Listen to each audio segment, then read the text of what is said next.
tardes, les saluda Ana Hernández, bienvenidos a una nueva emisión más del Informativo Digital TV Mundo. Y estas son las informaciones de esta tarde. La Sala Penal de Apelaciones admitió el recurso de apelación presentado por la defensa de Keiko Fujimori sobre el pedido de 15 meses de prisión preventiva ordenado por el juez Víctor Zúñiga Urday.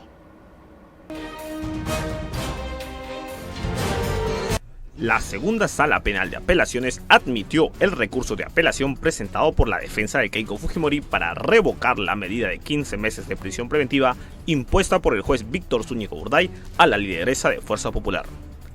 Así lo confirmó la abogada de la ex candidata presidencial Juliana Loza en su cuenta de Twitter.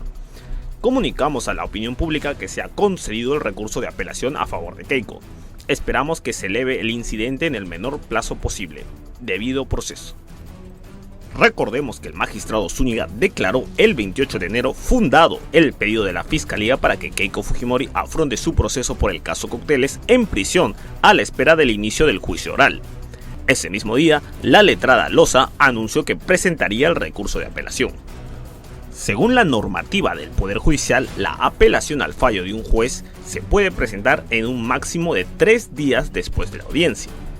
El 31 de enero, fecha en la que concluía el plazo, dicho documento no pudo ser ingresado por un trámite administrativo, según lo indicó Loza.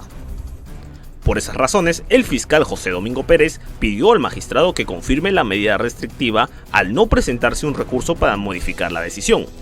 Incluso, el representante del Ministerio Público señaló que la defensa de Fujimori se muestra conforme con el resultado al no presentar la apelación en el tiempo establecido. Esto provocó la respuesta de la abogada Juliana Loza, quien en sus redes sociales explicó que conversó con el juez Zúñiga, quien le confirmó que su proceso no tendría problemas pese a este impasse administrativo. El documento fue presentado el lunes 3 y el miércoles 5 fue admitido. Será la Sala Penal de Apelaciones la que programe la audiencia para determinar si se revocará o no la orden de prisión preventiva por 15 meses contra Keiko Fujimori, quien es investigada por recibir presuntos aportes ilícitos de la empresa Odebrecht para su campaña presidencial del 2011 y 2016.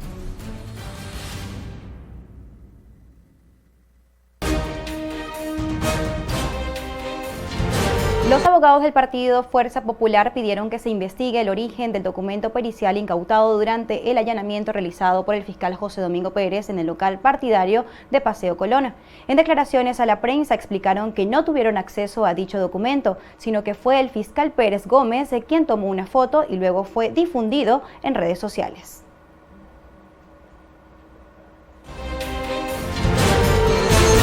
El señor fiscal hace mención de que habría una oposición, ¿no? En realidad, vinculada a la defensa de Fuerza Popular o Fuerza Popular.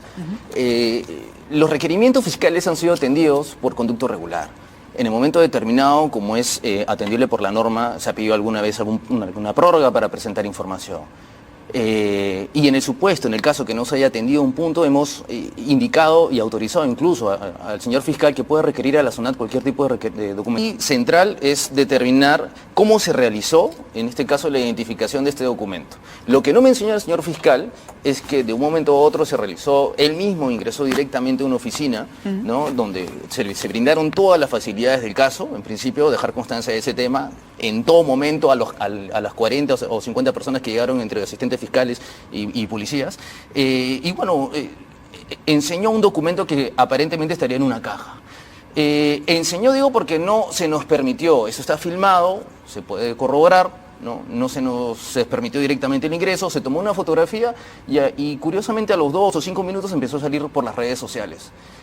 Nosotros evidentemente tenemos registro fotográfico de quiénes son las personas que habrían tomado esta fotografía, pero lo que quiero dejar constancia es que llama mucho la atención que este documento, inmediatamente que haya sido identificado por el señor fiscal, haya subido a las redes sociales, punto número 1. El señor fiscal, siendo representante de la legalidad, asevera que este documento generaría algún tipo de delito cuando no se ha realizado ningún tipo de investigación, ¿no? Lo que habría que entender es que hay varios, y para eso está la investigación, no nos negamos al tema de que se corrobore. ¿Por qué necesariamente señalar lo negativo y no lo positivo de toda esta diligencia? Hay varias alternativas. Por ejemplo, ¿por qué no pensar que eso está en la carpeta fiscal, que ese mismo documento, que se pide una copia? ¿Por qué el señor fiscal asevera algo sin haber revisado la carpeta fiscal donde estaría este documento, donde ya el efectivo policial ha dicho que existe y en principio es válido? ¿no? Es un documento, aparentemente una copia, ¿no? En este momento en el cual el fiscal, y quiero dejar en claro este tema, siendo las 9 de la mañana del día en que se realizó la diligencia, hemos estado 26 horas, el doctor Ivo, el señor fiscal solicitó, y los asistentes que están ahí porque ha sido registrado, solicitaron información respecto al año 2011, cuando el requerimiento, en este caso, y lo vamos a dejar aquí para su revisión, el requerimiento hacía referencia solamente a una autorización del año 2015-2016. ¿Cómo un fiscal puede buscar información sin tener en ese momento una autorización judicial? Lógicamente. Prueba de esto es que a las 9 de la noche, 8 o 9 de la noche, fue que recién nos llega esta autorización por medio de la cual el señor fiscal podía en ese momento buscar información del año 2011. Ahora, ¿por qué no rescatar lo positivo? ¿Por qué señalar que hubo limitaciones, trabas de nuestro lado cuando no ha sido así? Señalar que se brindaron mesas, incluso los abogados estuvimos parados durante cerca de, turnándonos 4 o 5 horas, todos los asistentes fiscales estuvieron sentados, se les brindó sillas, todas las facilidades, las cajas, los documentos, embalaje. ¿Por qué no señalar lo correcto, lo positivo? ¿Por qué no señalar incluso que cuando tratamos de dejar constancia de las observaciones, ante aparentemente un error del señor fiscal, no se nos permitió ampliar las observaciones en el acta, ¿no? En ese momento el señor fiscal, mi impresión es que cuando sale a los medios de prensa tiene un comportamiento distinto en definitivamente la diligencia. ¿Por qué no señalar que se nos recortó en ese momento la posibilidad de ampliar? ¿Objetamos, hicimos problemas? De ninguna manera, porque hay otros recursos para poder presentarlos. ¿Por qué no señalar también que incluso no tenemos copia del acta? Lo pedimos en ese momento, pero la respuesta fue, estaba cansado el equipo, puedo ir mañana, cuando en el mismo documento se deja constancia que estamos recibiendo un documento. ¿Por qué no señalar también las deficiencias de la Fiscalía y por qué no señalar también que nosotros no brindamos ningún tipo de limitación? Bueno, resulta que tan solo son copias simples de dichos documentos, los cuales fueron incautados en el allanamiento del 7 de diciembre del 2017 en el local de Moruchuco. Ahí se incautaron documentos originales que se encuentran a la fecha en el despacho del doctor Domingo Pérez. En lugar no se ha establecido si ese documento es original o falso. En primer lugar, el fiscal no es competente para investigar elecciones generales de 2016, porque si bien es cierto, supuestamente Odebrecht habría aportado, ¿no? O habría generado aportaciones en esa campaña 2016. Cierto. Ya. Investigación Odebrecht 2011. 2016 no tiene nada que ver.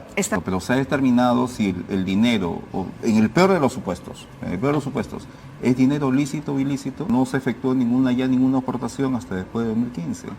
Bueno, en líneas generales, tomar en cuenta de que cuando se incluye en este caso el partido Fuerza Popular, nosotros presentamos una recusación porque se utilizó una motivación por remisión. Este tipo de motivaciones ya ha sido limitada o ha sido cesada ya por la sala, por el superior jerárquico. Hay cuestionamientos que hemos propuesto como defensa técnica, defensa colegiada, ¿no? Y que apuntan a revocar la incorporación del partido. Absolutamente convencidos de que no se cometió ningún acto ilícito. Acordamos con esa defensa, ¿no? No ha habido ningún peritaje, definitivamente no se ha respetado ya un precedente, una resolución del Tribunal Constitucional. Compartimos la línea, en este caso la defensa técnica brindada por la doctora Loza. Es clara para nosotros que no había ningún ilícito. Llegar al día 10 e informar oralmente y exponer los motivos por los cuales se tiene que revocar esa sentencia o esa resolución que incorpora a Fuerza Popular al proceso penal. Un tema muy puntual, llama mucho, en realidad a nosotros nos preocupa el hecho de que ya se emitan resoluciones por las cuales ya el juez en este caso haga mención de que Fuerza Popular es una organización criminal. Eso definitivamente es un adelanto de opinión. El secretario general de Fuerza Popular, Luis Guelarreta, indicó que los fiscales Rafael Vela y José Domingo Pérez tienen un trabajo en este particular. Asimismo, cuestionó que Keiko Fujimori no lleve su proceso en libertad.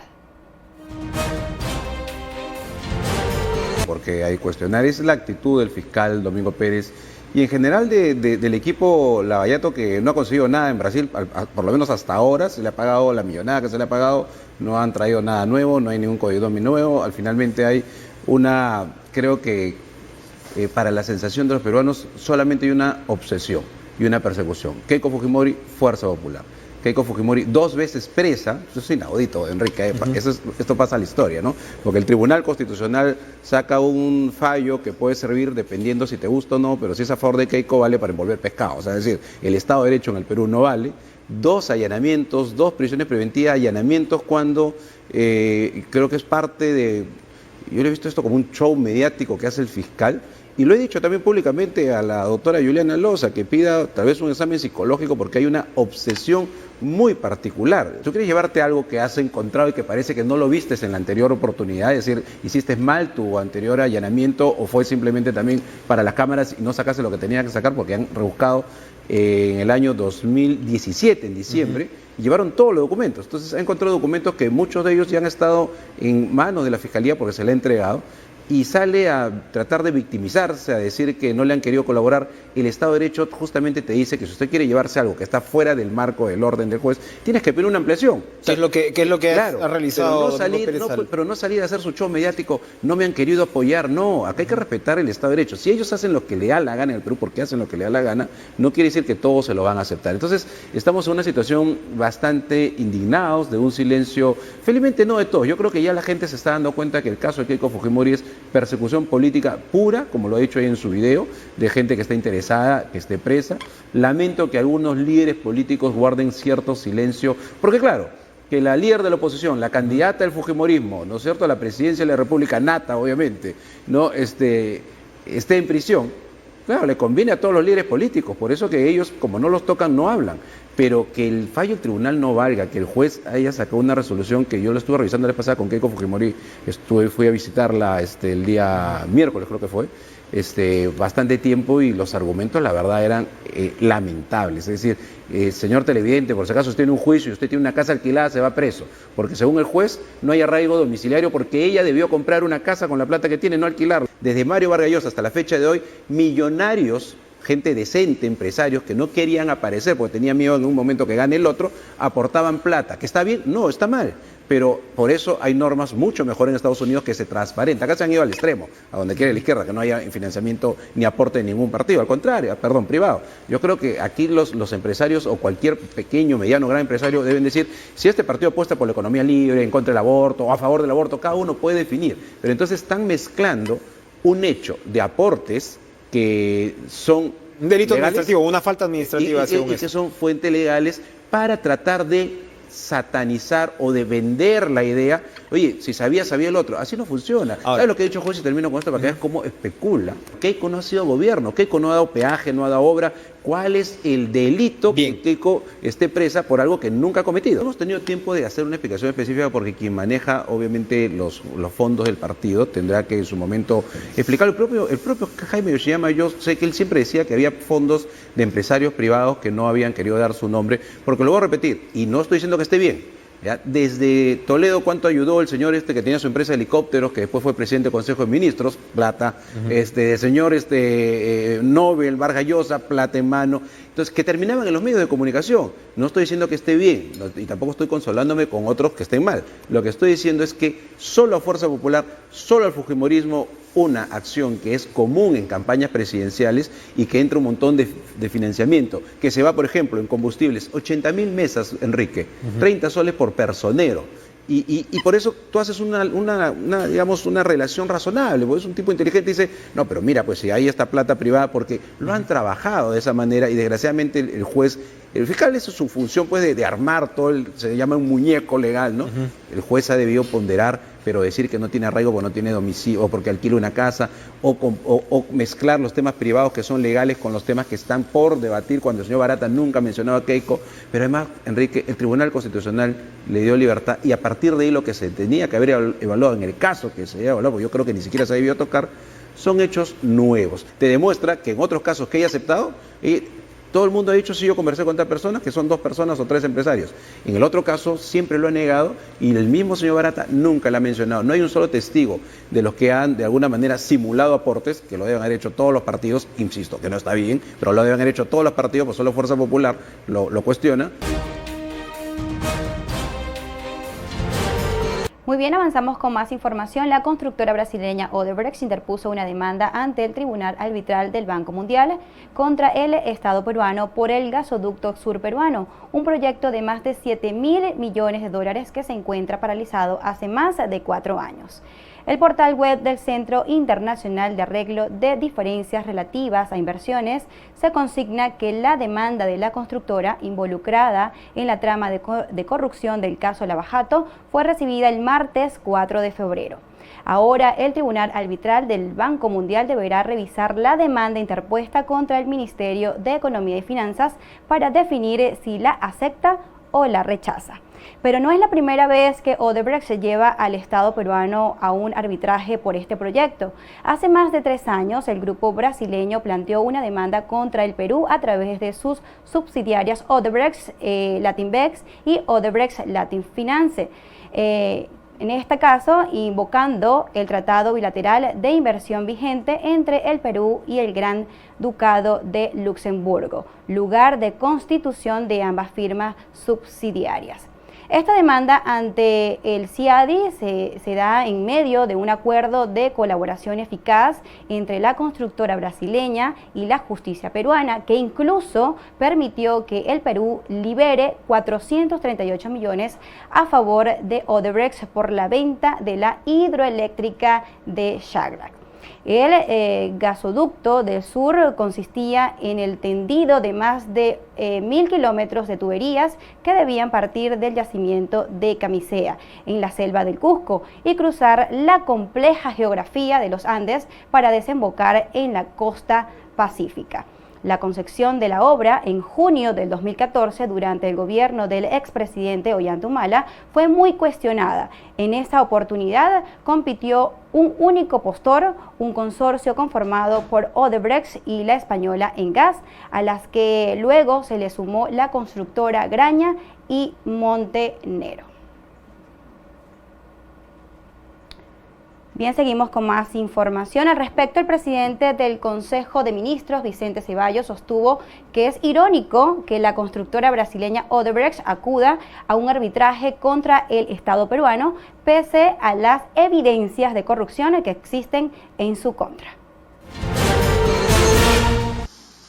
Resulta irónico poder compartir que, a pesar de estos hechos, que tienen evidencias manifiestas, con carga probatoria suficiente y con responsabilidades asumidas y reconocidas, tenga todavía, con el perdón de la expresión, la frescura de acudir a un arbitraje.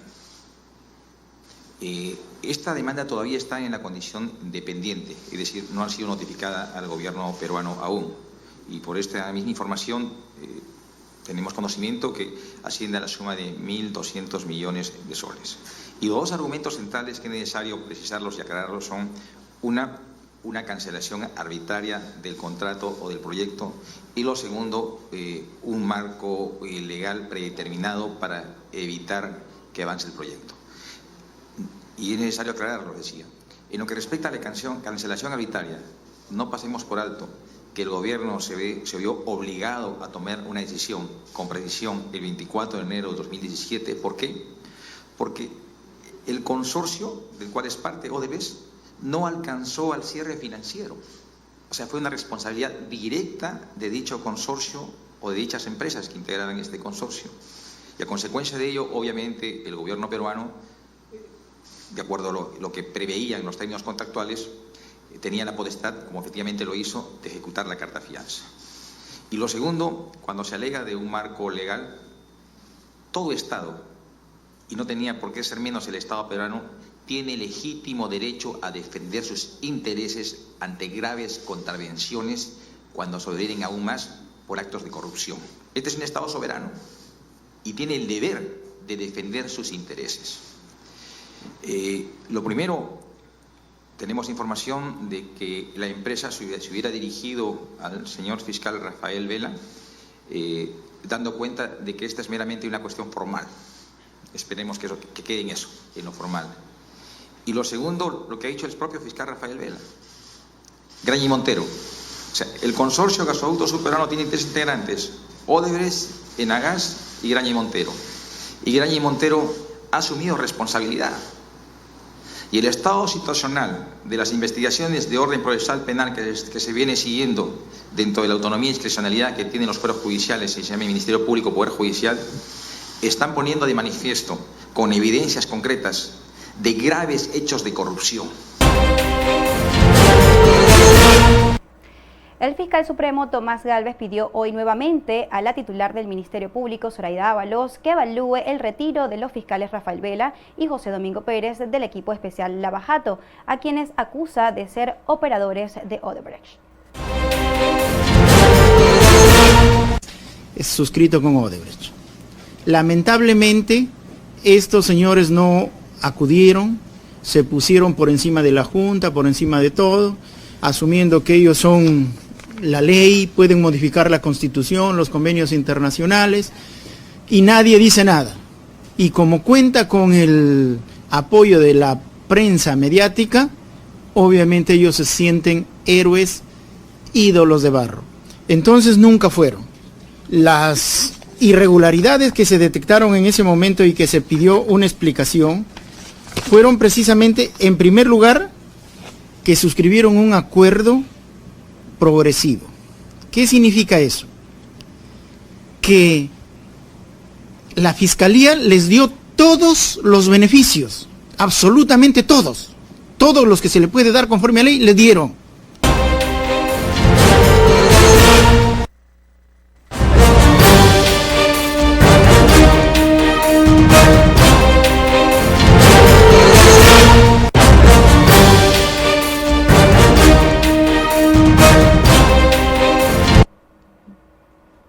Bien, el Ministerio Público desistió de continuar con sus pedidos de prisión preventiva en contra del abogado Humberto Abanto, por lo que continuará su proceso de investigación en libertad con comparecencia restringida.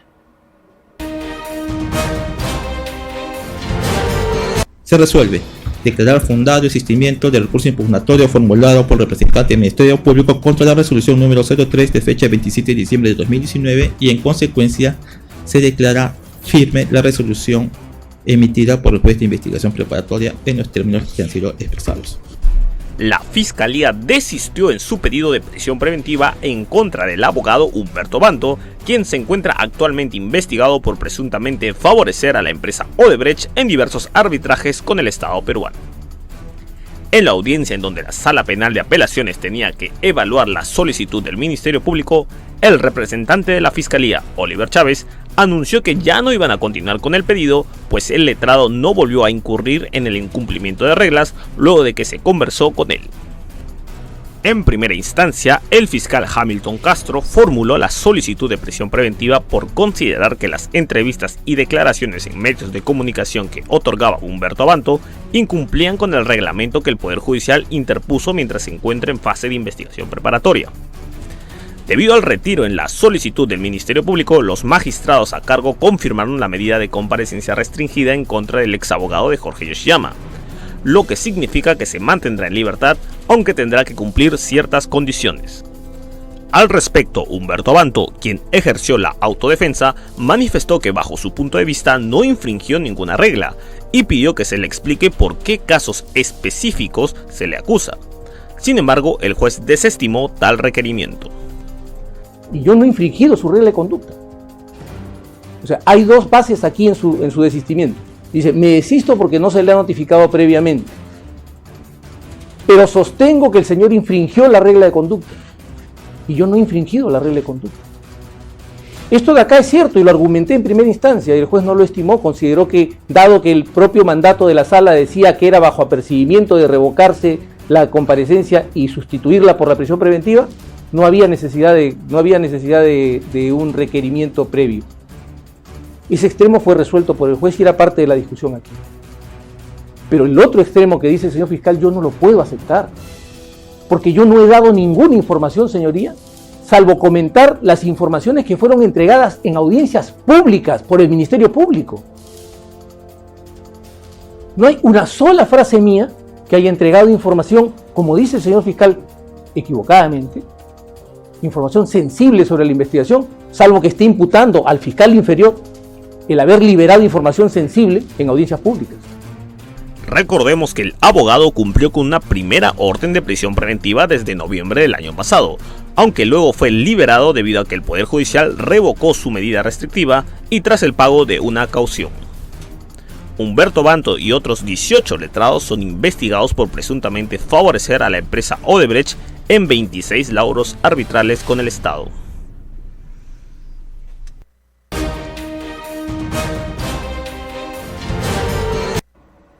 Los virtuales congresistas por Podemos Perú, Daniel Urresti y Enrique Wong, se enfrentaron por el control de la bancada en el Parlamento. El exministro asegura que el fundador José Luna Gálvez lo nombró como el que va a dirigir al grupo político, mientras que Wong solo lo considera un invitado.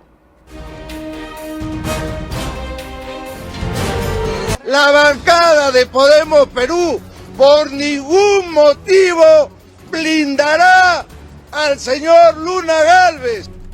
Antes de iniciar sus funciones legislativas, ya existen los primeros enfrentamientos entre los flamantes nuevos congresistas, incluso en este caso del mismo grupo político. En medio de una entrevista, el virtual congresista por Podemos Perú, Daniel Urresti, y el secretario general del partido político, Enrique Wong, se enfrentaron al no estar de acuerdo sobre quién dirigirá a la futura bancada en el Parlamento. El exministro manifestó que gracias a su alta votación Podemos Perú logró pasar la valla electoral y obtener 11 escaños en el nuevo Congreso. Además, afirma que es el líder de la agrupación debido a que el fundador José Luna Gálvez se lo encargó. Que la bancada de Podemos Perú la dirijo yo. La bancada de Podemos Perú, los 11 o 12 congresistas, se van a abocar exclusivamente a tratar de sacar adelante las 8 banderas, los 8 ofrecimientos que hemos hecho a la población. Nosotros, y vuelvo a repetirlo y lo repetiré hasta el cansancio, por ningún motivo vamos a blindar, vamos a defender, vamos a decir una palabra a favor del señor Luna Gálvez. Al respecto, Enrique Wong señaló previamente que Urresti solo fue un invitado en el partido y que si bien fue el candidato con mayor cantidad de votos, la futura bancada responde a lo que decida el consejo directivo del partido político. Establece que la justicia se aplica en forma correcta. No, ha dicho que la bancada obedece a él. Bueno, él tiene la mayor votación generalmente. No ha dicho eso, lo que ha dicho es que él es el líder de la bancada. Yo soy el líder de esta bancada. Y usted decía que él es solo un invitado. Bueno, así en los partidos democráticos generalmente se ejercen a través de un comité ejecutivo de un partido. Muy bien. Porque si alguien llega a una posición, lo llega por a través de un partido. Te respeto sus ideas, su planteamiento del señor Vizcarra, pero el que obtuvo 800.000 votos en Lima fue Podemos Perú. Sí, de los es cierto, 500.000 fueron del señor Urresti. Recordemos que Daniel Urresti obtuvo más de medio millón de votos en Lima, que representa cerca de la mitad de personas que eligieron a Podemos Perú a nivel nacional. En caso el ex miembro del ejército no hubiera postulado, la agrupación no tendría escaños en el nuevo Congreso. Posteriormente, Urresti reiteró que no blindará a José Luna Gálvez, presidente fundador del partido y actualmente investigado por lavado de activos. También descartó que se ampare en su inmunidad parlamentaria en el proceso que tiene por el presunto asesinato del periodista Hugo Bustíos. En su cuenta de Twitter, el virtual congresista publicó un comunicado en donde negó cualquier enfrentamiento entre la futura bancada de Podemos Perú y la secretaría del partido. Mencionó que cada uno tiene su espacio de liderazgo, aunque insistió en que la organización política no tendrá injerencia dentro de las decisiones del grupo en el Congreso, y que, además, es el líder porque así lo decidió la población con sus votos. Una primera polémica del siempre controversial ex ministro del Interior y ahora virtual congresista Daniel Urresti.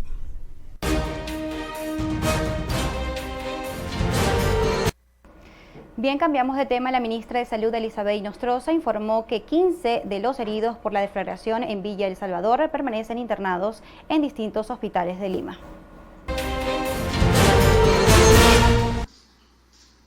Y con mucho pesar decimos que hasta el momento tenemos 23 vidas que ha cobrado esa tragedia, esta deflagración de gas en Villa El Salvador. 23 vidas que no son recuperables y que enlutan a nuestro país. Tenemos además 15 ciudadanos, 15 compatriotas que siguen luchando por sus vidas en los hospitales, víctimas de estas lesiones, de estas quemaduras graves. El Estado peruano se hizo presente desde un comienzo, de manera inmediata. Se articularon todos los sistemas y se prestó la oferta médica en el lugar a través del SAMU. Asimismo, se activaron los hospitales en simultáneo, no solamente los del sistema del Ministerio de Salud, Fuerzas Armadas y Policía, una alerta nacional y un despliegue articulado, Policía Nacional, Defensa, y después, para los días siguientes en que duró esa tragedia, a través de INDECI, en coordinación con la Municipalidad y en coordinación con el Ministerio de Vivienda, se levantó los daños, estableciéndose 30 viviendas afectadas. De estas 30 viviendas, 2 resultan al momento actual irrecuperables. Van a ser demolidas y se va a realizar una reconstrucción total en un plazo de 90 días en cuanto se active el FONDES. Asimismo, las otras 28 viviendas que han resultado con diferentes grados de daño van a ser rehabilitadas en un plazo de 30 días. Como ustedes tendrán conocimiento, el 30 de enero se activó la declaratoria de emergencia de Villa El Salvador, de las zonas afectadas por esta deflagración de gas. A partir de la próxima semana van a transferirse los fondos al Ministerio de Vivienda y empezará a correr este plazo. El Estado, en todo este tiempo, desde el momento del inicio de la tragedia, ha brindado apoyo, y no solamente el Estado, sino también la ciudadanía se ha manifestado de manera solidaria. Se han implementado inicialmente carpas temporales, luego se entregaron a los 4 días 10 módulos de vivienda para las familias que habían quedado damnificadas. Asimismo, 6 baños químicos y 4 duchas para que pudieran tener los servicios básicos en esta primera etapa y en esta primera etapa hasta que empezara la reconstrucción de sus viviendas.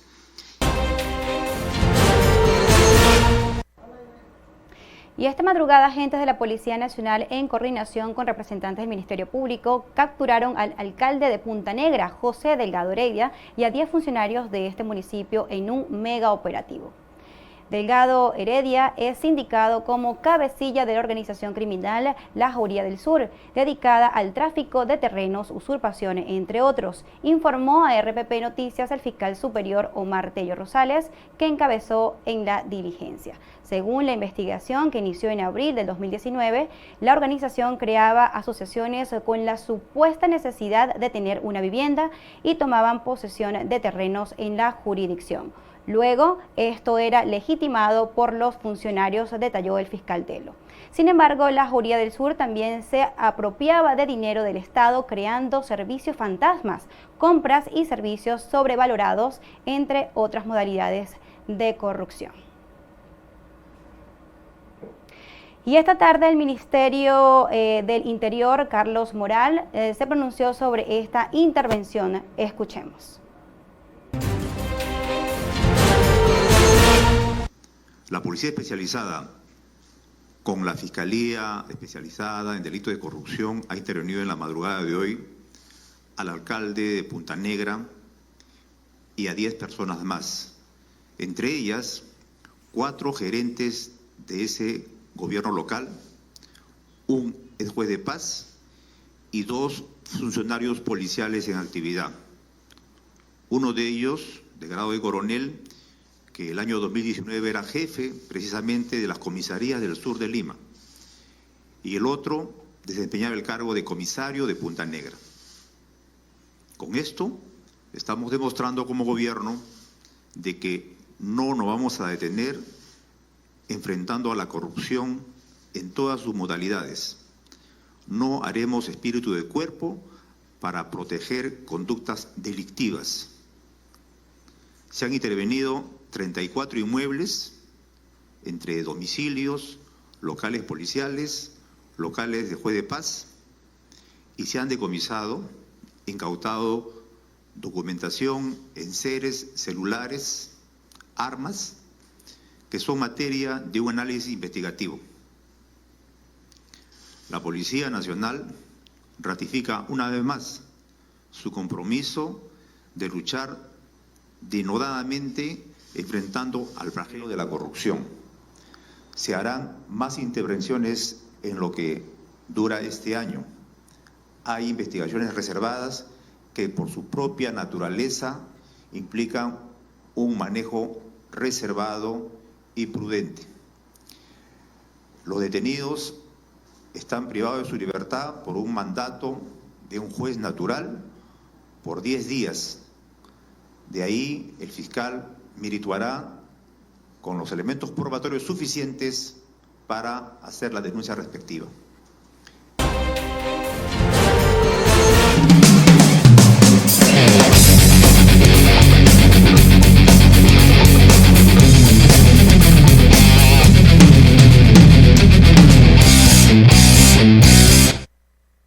Hola, ¿qué tal? Muy buenas tardes, les saluda Aldair Pacheco y damos inicio al bloque deportivo de Digital TV Mundo para comentarles que Universitario de Deportes ya está jugando su partido de la fase 2 contra Cerro Porteño en el Estadio Monumental. Y el 11 que mandó Gregorio Pérez al terreno de juego fue con Carvalho en el arco, la defensa con Corso, Federico Alonso, Quina y Santillán. La volante la compone Alfajeme, Guarderas, más adelantados Millán, Hover y de punta va Dos Santos acompañado del uruguayo Urruti. Ese es el 11 inicial que ha mandado Gregorio Pérez al campo de juego, donde Universitario enfrenta a Cerro Porteño y empatan 0-0 a los 33 minutos del primer tiempo. Ese es el resultado que se maneja en estos momentos en el Monumental de Ate. Y es momento de repasar también lo que sucedió ayer en la Copa Sudamericana con la participación de otro equipo peruano. Fútbol Club Melgar derrotó por 2-0 a Real Potosí en Bolivia por la Copa Sudamericana. Esa es la fase preliminar todavía del torneo internacional y estamos viendo en pantalla ya lo que sucedió en el encuentro. Este encuentro se llevó a cabo en el Estadio Víctor Agustín Ugarte de Bolivia, a 3.780 metros sobre el nivel del mar. Importantísimo lugar donde jugó el equipo arequipeño, y vemos el primer penal errado de Mauro Bustamante, que erró para el Nacional de Potosí. Bien, el portero Carlos Cáceda atajando este penal a favor de Melgar. Y minutos más tarde, a los 5 minutos de juego, Joel Sánchez pondría el primer tanto para la visita para Fútbol Club Melgar. Gran asistencia del mexicano Otoniel Arce, y Joel Sánchez marcaba su primer tanto en esta competencia. Gran asistencia al borde del área y gran remate cruzado que sacaba el ex seleccionado nacional. Vencía al portero del Real Potosí y era el primero del compromiso. Minutos más adelante también vamos a ver las siguientes jugadas, donde el mexicano Otoniel Arce también iba a tener otra opción de gol, y él marcó el segundo tanto del compromiso con asistencia de Joel Sánchez. Se repartieron la asistencia y los goles en el equipo arequipeño. Ese fue el resultado de Melgar, un resultado que le favorece bastante al equipo de Melgar dirigido por Carlos Bustos, y el próximo partido se va a jugar el martes 18 de febrero, 7:30 de la noche en el Estadio Monumental de la UNSA. Ese ha sido el resultado del equipo arequipeño. Ahora vamos a hablar también de la actualidad de Alianza Lima. ¿Por qué? Porque Kevin Quevedo no está en los planes del conjunto victoriano y aparentemente sería jugador del Goiás del Brasileirao. Quevedo podría dar el salto a Brasil. El atacante está en los planes del Goiás, club en el que jugó el peruano Nilson Loyola. El jugador de 22 años no atraviesa el mejor momento de su carrera. El torneo de apertura de la Liga 1 ya inició y no pudo formar parte de Alianza Lima, club en el cual debutó como profesional. La relación de Kevin Quevedo y el club victoriano se complicó a mediados del 2019, donde la parte representativa del jugador pedía que para renovar contrato, Alianza Lima le pague la suma de alrededor de $25.000 mensuales. A esto se le sumó la idea de partir al extranjero al finalizar la temporada. Sin embargo, querían que salga como jugador libre, sin dejar dinero alguno al club en el que perteneció por 3 años. Después del desacuerdo entre ambas partes y varios rechazos por parte del jugador ante una posible renovación, Alianza Lima decidió no contar con Kevin Quevedo para la presente temporada. Más allá de que era uno de los jugadores más importantes para Pablo Bengochea, el estratega uruguayo comunicó que el atacante quedaba al margen de la actual plantilla.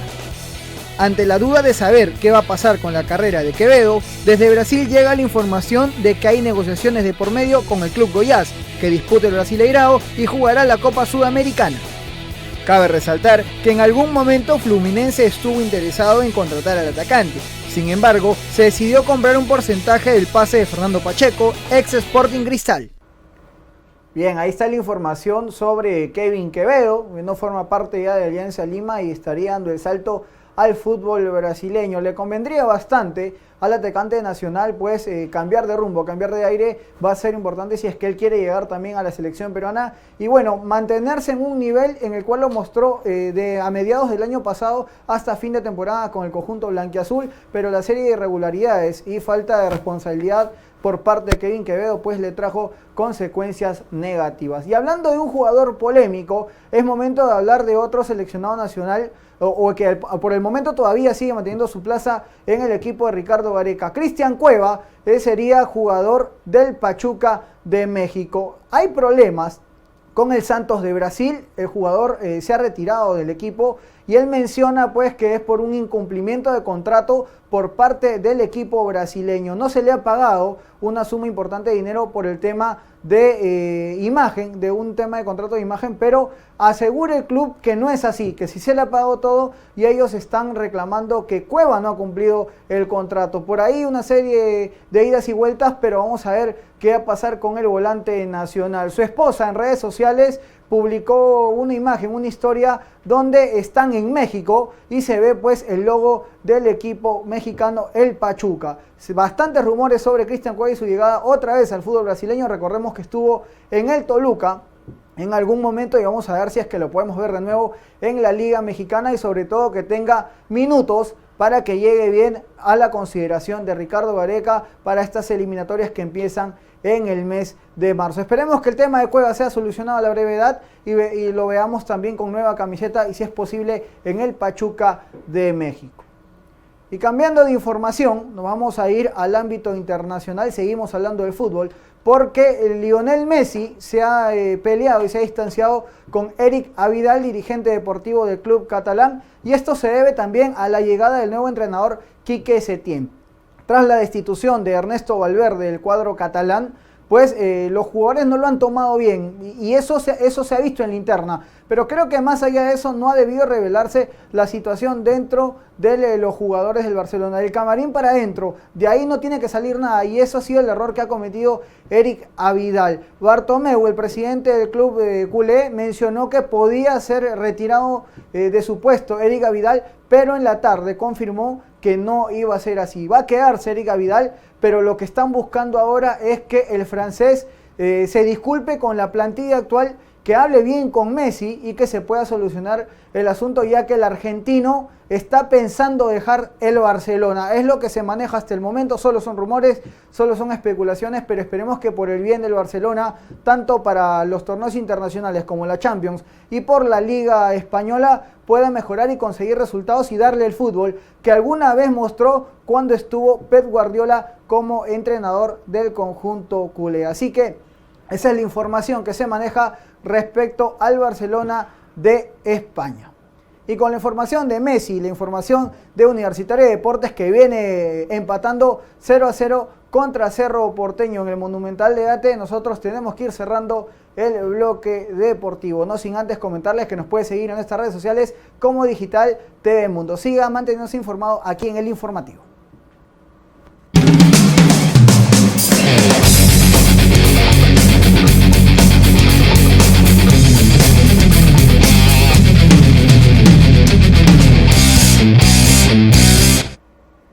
Gracias, Alamir, por la información deportiva. Nosotros avanzamos con más información. El número de infectados por el nuevo coronavirus en China subió hoy a más de 24.000 y los muertos a 490, pese a las medidas de confinamiento ampliadas por el gobierno a ciudades cercanas a Shanghái.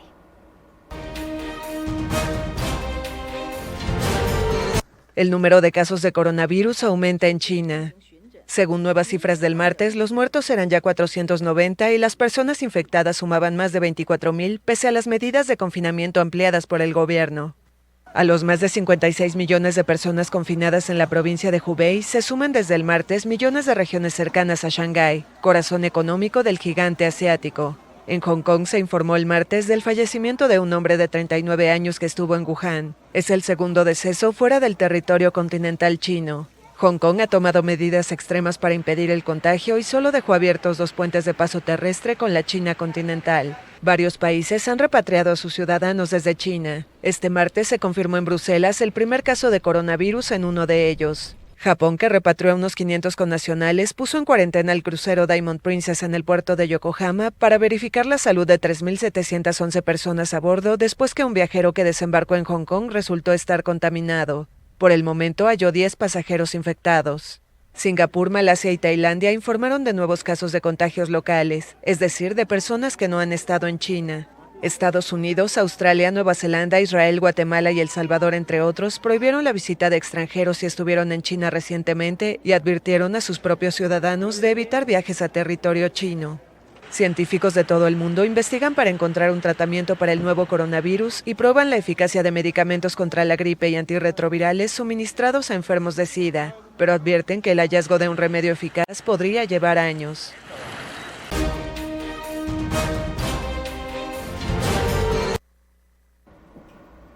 Y unas 3.700 personas de decenas de nacionalidades se encuentran por al menos 14 días en cuarentena a bordo de un crucero en Japón tras la confirmación de al menos 10 casos de contagio del nuevo coronavirus.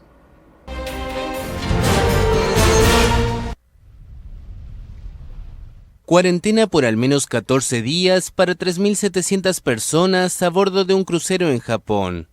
Las autoridades decidieron realizar pruebas para detectar eventuales casos de contagio en el Diamond Princess, que llegó el lunes por la noche a la bahía de Yokohama, luego de que se confirmara en Hong Kong que una persona que estuvo en el barco contrajo neumonía viral.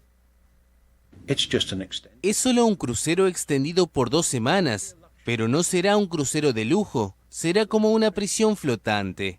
Pero tenemos el tiempo libre para dejar que nuestra mente haga lo que quiera. Podemos ser creativos y pensar en cosas positivas o podemos arrastrarnos a la cuneta.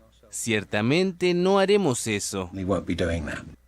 El ministro de Salud japonés dijo que se tomaron pruebas de 273 ocupantes del barco que presentaban síntomas sospechosos, que habían desembarcado durante la escala en Hong Kong o que tuvieron contacto con el pasajero infectado. Actualmente se dispone de los resultados analíticos de una treintena de las muestras, de las cuales 10 han sido positivos.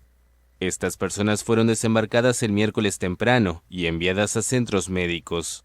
Mientras tanto, los 1.800 ocupantes de otro crucero, el World Dream, también fueron retenidos el miércoles por las autoridades locales para someterlos a pruebas médicas, luego de que se detectaron 3 casos de nuevo coronavirus en recientes pasajeros. Y un avión de pasajeros se salió de la pista al aterrizar hoy en un aeropuerto de la ciudad turca de Estambul y se partió en 3. Veamos.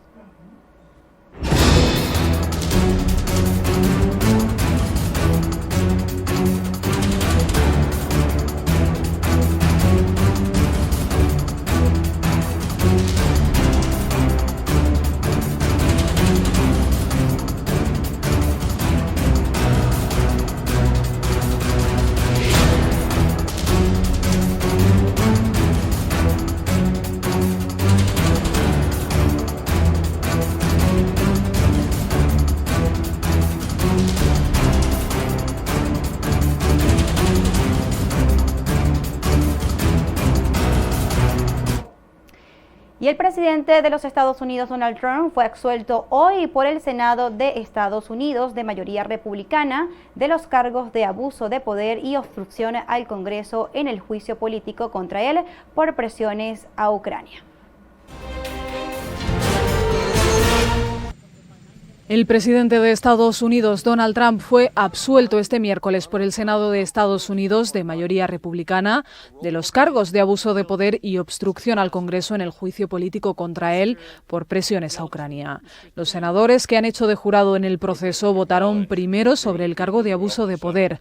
Un total de 52 frente a 48 lo halló no culpable. Tan solo un republicano votó culpable, el senador Mitt Romney, convirtiéndose en el primer legislador en la historia del país en apoyar la destitución de un presidente de su mismo partido en un juicio político. Sobre la segunda de las acusaciones, la de obstrucción al Congreso, un total de 53 frente a 47 lo declaró no culpable.